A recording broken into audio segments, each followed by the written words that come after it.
이번 주 역시 휴일 효과가 사라지는 수요일이 되자 확진자가 급증했습니다. 또 위중증 환자와 사망자 수도 크게 늘면서 방역 지표에 빨간불이 켜졌습니다. 네, 자세한 내용 코로나19 브리핑에서 나눠보겠습니다. 고려대학교 약학대학 김정기 교수 전화로 연결되어 있습니다. 교수님 나와 계십니까? 네, 안녕하세요. 네, 안녕하십니까. 자, 신규 환자 수가 17만 명대를 기록했습니다. 이르면 이번 주 후반쯤에 20만 명대까지 늘어날 것이라는 전망이 나오는데 교수님께서는 어떻게 보십니까? 충분히 가능성은 있다라고 봅니다. 델타까지만 해도 보통은 수요일에 가장 많은 확진자를 보였던 경향성을 보였는데 오미크론 상황에서는 수요일보다는 주 후반, 특히 목요일이나 금요일에 보다 더 많은 확진자 수를 보이는 경향성을 분명히 보이고 있거든요. 예. 여전히 감염 확산이 진행되는 상황이고 만일 지금과 같은 경향성이 이번 주에도 그대로 유지된다라고 하면 말씀하신 것처럼 이르면 이번 주 후반에는 20명이 넘는 신규 확진자 규모를 보일 가능성을 배제할 수 없다 이렇게 보고 있습니다. 네. 만일 이번 주 후반에도 최근 주들과 유사한 경향성을 보인다라고 하면 다음 주에는 20만 명을 훌쩍 넘어서 30만 명 안팎의 신규 확진자 규모를 보일 수도 있거든요. 예. 다만 감염이 확산되더라도 지속적인 더블링이 발생하지는 않고요. 정점에 가까워질수록 증가폭은 다소 완화되면서 증가하는 양상을 보일 겁니다. 그래서 예. 이러한 부분들을 종합적으로 봤을 때는 다음 주에는 더블링까지는 아니더라도 한 25만 명 안팎 정도의 신규 확진자를 보이지 않을까 이렇게 생각을 하고 있습니다. 네. 예. 자, 또 이 검사 양성률을 좀 살펴보면요. 최근 5일 동안 선별진료소의 검사 양성률이 30% 안팎을 기록했습니다. 그러니까 3명이 검사하면 1명꼴로 확진이 나오는 셈인데 그만큼 오미크론 변이가 많이 확산돼야 됐다고 봐야 할까요? 아니면 신속 항원 검사에서 양성 반응이 나온 사람들이 PCR 검사를 받기 때문으로 봐야 할까요? 둘 다 작용하지 않나 생각을 하고 있습니다. 예. 지금 오미크론이 전파력이 훨씬 델타 대비 높기 때문에 급속한 확산도 진행이 되고 있고 그만큼 주변에 감염자가 많이 있다라고 볼 수가 있습니다. 네. 그래서 이러한 부분이 높은 검사 양성률에 기본적으로 영향을 미친다라고 생각을 하고 있고요. 그리고 현재의 진단검사 방법, 특히 검사 양성률은 PCR 검사 대상자 수 대비 확진자 수를 계산한 방식을 따르고 있거든요. 예. 현행 PCR 검사 대상자가 신속항원 검사에서 양성 판정을 받은 사람, 그리고 역학적 연관성이 있는 사람, 그리고 PCR 검사에 대한 의사 소견을 가지고 있는 사람들, 이분들이 주로 PCR 검사 대상자이기 때문에 대상자의 대다수가 일단은 양성으로 바뀔 가능성이 상당히 높다. 그렇기 예. 때문에 지금 현행의 진단검사 체계도 높은 검사 양성률에 영향을 미친다라고 볼 수가 있습니다. 네. 자, 이제 위중증 환자는 500명대로 올라섰고 사망자도 하루 만에 100명 가까이 발생했습니다. 가장 걱정되는 건 이대로 상황이 악화해서 의료 대응과 방역 역량이 한계에 부딪히게 되는 건데요. 어떻게 전망하십니까?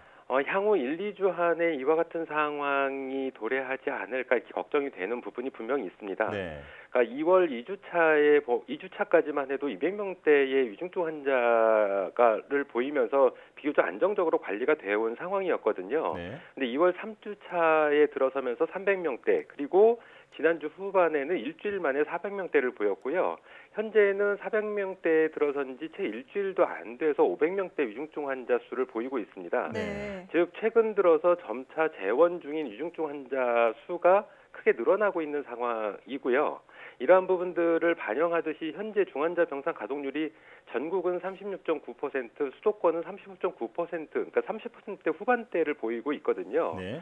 일단 지금 발생하고 있는 위중증 환자는 과거 신규 확진자 규모가 5만 명에서 10만 명 사이일 때 감염되신 분들 중에서 위중증 환자가 발생하고 있다 이렇게 볼 수가 있습니다. 네. 근데 현재 신규 확진자 규모는 이보다 2배 이상 훨씬 높기 때문에 아마 1, 2주 정도의 시차를 두고 지금보다는 훨씬 더 많은 위중증 환자가 발생할 가능성이 높다라고 볼 수가 있고요. 네. 이렇게 되면 1, 2주 사이에 아마 70% 병상 가동률에 도달할 가능성이 있는데 70%가 사실상 포화 상태라고 볼 수가 있거든요. 예. 이렇게 되면 상당한 의료 시스템에 부담이 될 가능성이 높다라고 볼 수가 있고요. 그리고 현재 전문가들 저 포함해서 정점에 도달했을 때 환자 규모는 서로 다르기는 합니다만 저 개인적으로는 한 30만에서 40만 정도를 보고 있거든요. 네. 이렇게 됐을 때는 정부가 확보하고 있는 중환자 병상 2,500개 규모를 훨씬 더 넘었을 가능성이 상당히 높다 이렇게 볼 수가 있습니다. 예. 자, 이렇게 위중증 환자 수 증가세로 의료 체계 역량에도 우려가 되는 상황인데 정부는 코로나19가 델타 변이보다 치명률이 약한 오미크론 변이 상황에서 결국에는 풍토병으로 자리 잡게 될 것이다. 이렇게 밝혔습니다. 확진자가 늘어나면 단기적으로는 위험하지만 중장기적으로는 긍정적으로 볼 수 있다. 이런 기대감을 내비친 건데요. 풍토병으로 되는 시점을 언제로 보고 계시는지 또 중간에 어떤 과정을 거쳐야 풍토병으로 자리 잡게 될까요? 일단 용어부터 정리를 좀 해볼 필요가 있는데 이제 예. 풍토병이라고 하면 우리가 보통 엔데미라고 많이 얘기를 합니다. 네. 근데 이 부분은 1년 내내 상시적으로 발생하는 경우를 우리가 풍토병 또는 엔데믹이라고 얘기를 하고요. 향후에 지금 코로나19 같은 경우에는 오미크론 상황을 잘 극복을 하게 되면 제가 보기에는 엔데믹 풍토병 상황이 아니라 계절성 유행병, 그러니까 유행성을 따른다, 계절에 따라서 이렇게 볼 수가 있는데 네. 이러한 경우를 보통 우리가 에피데믹이라고 부릅니다. 네. 독감이 여기에 해당되거든요. 근데 지금 오미크론 같은 경우에 앞서도 말씀드린 것처럼 지금 상황, 유행 상황을 잘 극복하게 되면 향후에 코로나19 자체가 독감같이 계절성 유행병, 즉 에피데믹으로 바뀔 가능성이 상당히 높다 이렇게 볼 수가 있는데 예. 중간에 어떤 과정을 거쳐야 되냐면 일단 기본적으로 집단 면역을 형성을 해야 됩니다. 네. 근데 현재 우리나라 백신 2차 접종률이 86% 수준이고요.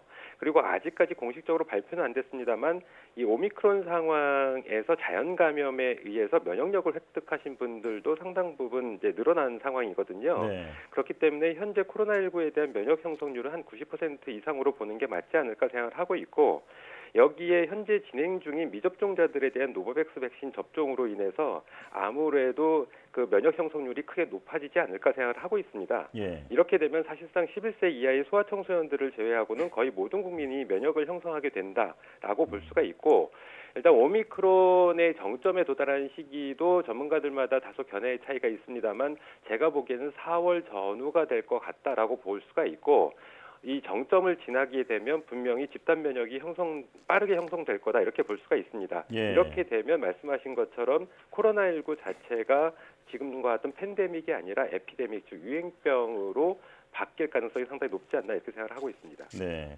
자, 말씀해 주신 내용을 종합해 보면 집단 면역이 일단은 조건이 돼야 된다라고 정리를 할 수 있을 텐데요. 자, 이런 가운데 식약처가 5세에서 11세 소아에 대해서 화이자 백신에 대한 그 품목 허가를 내렸습니다. 자, 성인과 비교했을 때 접종 용량이나 간격은 어떻게 다른지, 또 특별히 우려할 만한 부작용은 없는지도 궁금합니다. 11세 이하 연령대에 대한 백신, 그 화이자 백신 접종량은 성인 대비 3분의 1 용량, 한 10마이크로그램 정도다라고 보시면 될 것 같고요. 예. 그리고 접종 간격은 성인과 동일하다. 그래서 3주 간격으로 2번 접종을 해야지 면역이 형성됐다라고 보는 게 맞을 것 같습니다. 예. 다만 면역 저하인 어린이 같은 경우에는 4주에 3차 접종을 하는 일정으로 잡혀져 있고요. 부작용 범위는 기본적으로 성인과 유사하다라고 보시면 될 것 같은데 일단 어린아이들 같은 경우에 특별히 주의해야 될 부작용은 과거 청소년 때에도 불거졌던 것처럼 심근염, 신낭염이 발생 가능성이 높다라고 볼 수가 있습니다. 네. 그러니까 높다라는 표현은 다소 좀 무리가 있고 일단 성인 대비 이러한 경향성을 보인다라고 이해를 하시면 될 것 같은데 네. 따라서 백신 접종 후 가슴 통증 등에 대한 면밀한 관찰은 필요하지 않나 이렇게 생각을 하고 있습니다. 네. 자, 용량이 3분의 1로 낮춰진다 이렇게 기억을 하면 좋을 것 같은데요. 조금 전에 부작용에 대해서 말씀을 해주셨는데 부모들이 아이들에게 실제로 백신을 얼마나 맞게 하게 될지가 관건일 것 같습니다. 어떻게 예상하십니까? 지금 12세 이상의 청소년들보다는 접종 수용성이 상당히 떨어지지 않을까 생각을 하고 있습니다. 예. 이러한 경향성 과거 12세 이상 청소년들에 대한 접종 때도 보였는데 12세, 그러니까 경계선이 12세, 13세 요 연령대에 대한 청소년 접종률이 상대적으로 낮았거든요. 그만큼 부모들께서 이제 백신 부작용에 대한 우려가 크다라고 볼 수가 있고요. 예. 아무리 성인 또는 청소년 대비 3분의 1 용량이라고 하더라도 나이가 어린 만큼 부모들의 걱정이 많기 때문에 수용성은 기대에 못 미칠 거다 이렇게 예상을 하고 있습니다. 예. 네. 특히나 초등학교 1, 2학년 이하 연령대의 경우에는 부작용을 잘 인지하지 못하거나 아니면 있더라도 표현을 못할 수가 있거든요. 그렇기 때문에 보다 더 어린 연령대에 대해서는 백신 접종률이 상당히 낮지 않을까 이렇게 생각을 하고 있는데 예. 따라서 제가 보기에는 아직 임상 데이터는 없지만 그럼에도 불구하고 안전성이 보다 높다라고 평가를 받고 있는 노바백스 백신을 소아청소년 접종을 위해서 어떤 방안을 추진하는 것이 필요하지 않겠나라는 개인적인 생각을 가지고 있고요. 네. 사실상 플랫폼이 유사한 독감 백신의 경우에도 3세 이상의 연령에 대해서는 성인과 동일한 용량을 접종을 합니다. 그렇기 때문에 허가외 사용, 즉 오프라벨 적용이 가능한 정식 승인 백신인 만큼 노바백스 백신을 어린 소아청소년들에게도 접종을 하는 방안들을 좀 고민해볼 필요가 있지 않을까 이렇게 생각을 하고 있습니다. 예. 자, 오늘도 코로나19 상황 살펴봤는데 유행성 감염병으로 넘어가는 단계라 하더라도 결코 방심해서는 안 되겠습니다. 자, 코로나19 브리핑 고려대학교 약학대학 김정기 교수와 함께했습니다. 교수님 고맙습니다. 네, 감사합니다.